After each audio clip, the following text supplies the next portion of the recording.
মা ছাড়া মা হওয়ার গল্পটা কিন্তু এতটাও সহজ না, তাই না?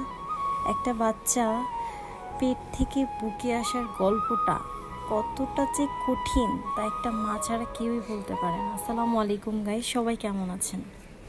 আজকে আমার ননাসের মেয়ের বার্থডে, সো আমরা সবাই চলে গেছিলাম বার্থডে গালের বাসায়। সো এই তো আমাদের বার্থডে গেল আমার আম্মুর কোলে, আর এখানে সব বাচ্চাদের একসাথে দাঁড়িয়ে আমি ভিডিও করতেছিলাম।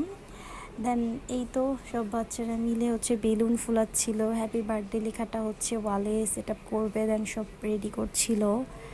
আর এখানেই তো আমার ছোট্ট একটা আপির কোলে আমার বাচ্চাটা বসে আছে। আমার বেবিটাও দিনাকে অনেক পছন্দ করে।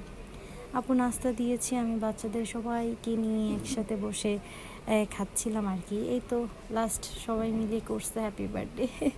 অনেক কষ্ট হয়েছে, বাচ্চারা পারতেছিল না। যাই হোক, আলহামদুলিল্লাহ সব কিছুর জন্য। এটা আমার ননাস। আর এই যে আমার স্যার বসে আছে, আপুর হাতের চা খুব দরকার ছিল, তখন ভীষণ মাথা ব্যথা করতেছিল। আর এই তো আমার মেয়ে দুষ্টামি করতেছে। আমার ছেলে ফুপুর বাসায় গিয়েই ঘুমিয়ে গিয়েছিল। আমার স্যার আমার মা যে বাবুকে নিয়ে একটু দুষ্টামি করতেছে।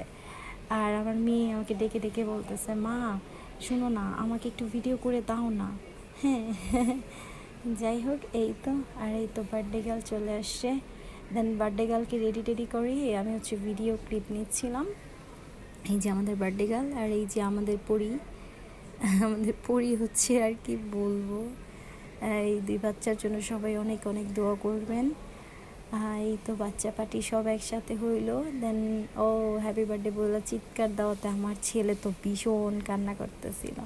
আর এই যে আমার ছোট্ট বাটারফ্লাই বলতেছে, মা আমি উড়বো, তুমি আমাকে ভিডিও করে দিবা। দেখছেন আজকালকার বাচ্চারা কত দুষ্ট হয়, ওদের কিছু শিখাই দিতে হয় না, ওরা নিজে নিজেই সব পারে।